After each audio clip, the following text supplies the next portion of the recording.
The conference finals for the 2020 NHL playoffs are officially set. We only have 4 teams remaining. In the Western Conference, it is the Vegas Golden Knights against the Dallas Stars, and in the Eastern Conference, it's the New York Islanders against the Tampa Bay Lightning. While I am really excited for the conference finals, I am a little bit upset that the second round is over. It was insane, such an enjoyable round to watch. Tampa vs. Boston was a little bit underwhelming. Tampa Bay really dominated more than I'm sure a lot of people thought they would. But the other rounds were incredible. We saw Colorado, Vancouver, and Philadelphia all come back from 3-1 deficits to force Game 7, and all 3 of those teams fell short in Game 7. I think a big reason why is those teams just ran out of gas from battling back. Philadelphia and Vancouver especially didn't really look like they had a lot of energy in their Game 7s. Colorado, on the other hand, that Game 7 between them and the Dallas Stars was absolutely insane. You know, I like to think I know a lot about the NHL and know the majority of the players in the league, but I'll be honest with you guys, I was not familiar with Yoel Kiviranta a week ago, and the guy scores a hat trick in Game 7 with the overtime winner to put Dallas in the conference finals. An undrafted player, somebody who had just 1 goal for Dallas in the regular season in 11 games. I mean, this is just the type of stuff that you only see happen in the Stanley Cup playoffs, and it was incredible to watch. Enough rambling about the second round though. This video is about the conference finals. I'm going to be previewing and giving you guys my predictions for both series, and make sure to let me know your predictions down below in the comment section. And as always, if you guys are new to the channel and you want to see more NHL content like this, be sure to hit that subscribe button, and now let's begin.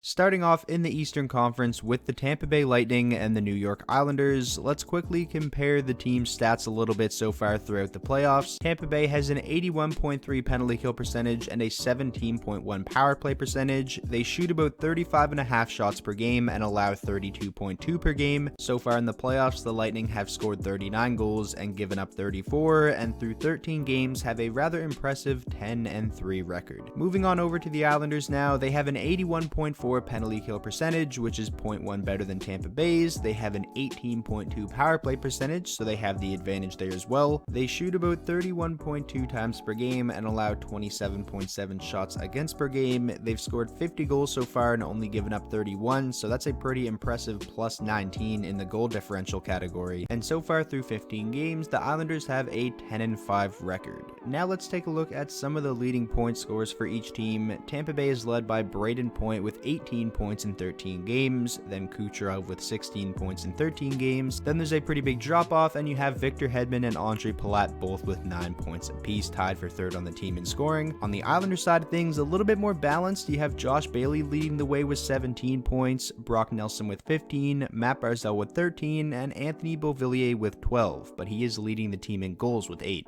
Does any of the stats I just mentioned even matter heading into this series? Probably not. It's still fun to look at and compare teams, but the NHL is just so random and any team can win on any given night. It's really tough to predict what is going to happen in this series. I'm not sure if either of these teams really have a huge advantage over the other. I mean, I feel like offensive firepower, Tampa Bay has the edge, but in these playoffs, the Islanders have gotten more scoring depth than Tampa Bay has. In net, I wouldn't really give a big advantage to either side as well. Both Varlamov and Vasilevsky have been fantastic so far for their teams in the playoffs.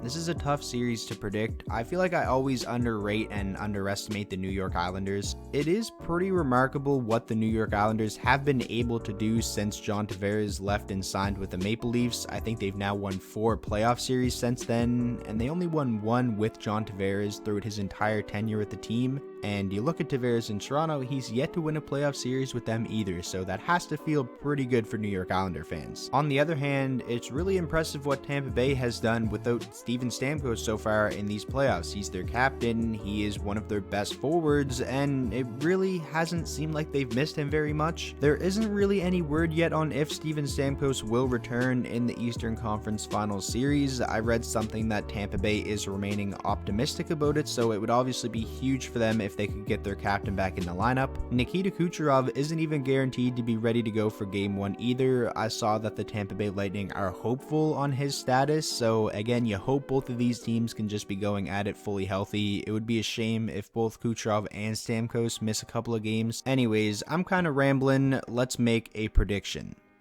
I think I'm gonna go with the New York Islanders in 6 games. That might be a little bit of a bold prediction. I feel like Tampa Bay will probably be the favorite in this series. A big reason why I'm taking the Islanders is because of the health question marks around the Lightning's top guys, and like I said, they haven't really got a ton of depth scoring so far throughout the playoffs, and if New York can shut down Braden Point, I really think Tampa's going to struggle in this series. Moving on over to the Western Conference now, we have the Vegas Golden Knights in against the Dallas Stars. We'll do the same thing here, compare the team stats a little bit. The Golden Knights have an 87.8 penalty kill percentage and a 20.5 power play percentage. They shoot about 37.1 times per game in the playoffs, which is a lot, and only allowed 24.7 shots against, so pretty impressive there in the shot differential. They've scored 49 goals and only given up 35, and through 15 games they have an 11-4 record. Looking at the Dallas Stars now, they have an 82.3 penalty kill percentage, so a little bit worse than the Golden Knights, but they do have a better power play at 28.3%. They shoot about 32.9 shots per game and allow 33.1, so they're actually negative in the shot differential, and they're also negative in goals for and goals against so far in the playoffs, with 53 scored and 56 against, and have a 9-7 record through 16 games. Now getting into the point leaders for each team, both of these teams are actually led by defensemen. Vegas has Shea Theodore with 16 points, Mark Stone with 15, Riley Smith with 13, and Alex Tuch with 10. On the Dallas side of things, you have Miro Heiskanen leading the way with 21 points in 16 games. Again, you just cannot say enough good things about Heiskanen and how amazing he's been so far in the playoffs. Gurianov has also been very impressive with 8 goals and 15 points in 16 games. You have Ben with 13 points and Pavelski with 12, two veterans you expect to produce at that rate. After looking at the stats for each team, and if you've watched both of these teams so far throughout the playoffs, the glaring favorite should probably be the Vegas Golden Knights, but since it's hockey and hockey is weird and 2020 is even weirder, Dallas will probably sweep them. In all seriousness, this should be a really fun series. One thing to note heading into game 1, not really that big of a deal. Ryan Reeves will not be playing in game 1. He is serving a suspension stemming from the hit he laid on Tyler Mott in game 7 against the Canucks. He definitely deserved that suspension. You could argue he should have got a couple more games. It was a very, very dangerous hit, but Vegas will be happy to get him back in the lineup for game 2, and I can already see the stuff that's going to go on between Reeves and Corey Perry in this series. But anyways, on another note, one thing that does kind of concern me for the Dallas Stars in this series is their goaltending situation. Anton Khudobin is fantastic. He has been really good for Dallas in the playoffs. It is a big reason why they are where they are right now. But if Anton Khudobin has a really bad game, or say goes down with an injury, I really hope he doesn't, but it could happen. Where does Dallas go from there? Do you play a non-healthy Ben Bishop who got lit up in the time he saw in the Colorado series, or do you play Jake Ottinger? That is one huge advantage I think Vegas has over Dallas in this series. If Robin Lehner has a bad game and you need to go to your backup or something, that backup is Marc-Andre Fleury, who is a 3-time Stanley Cup champion and would probably start on a lot of other teams in the NHL.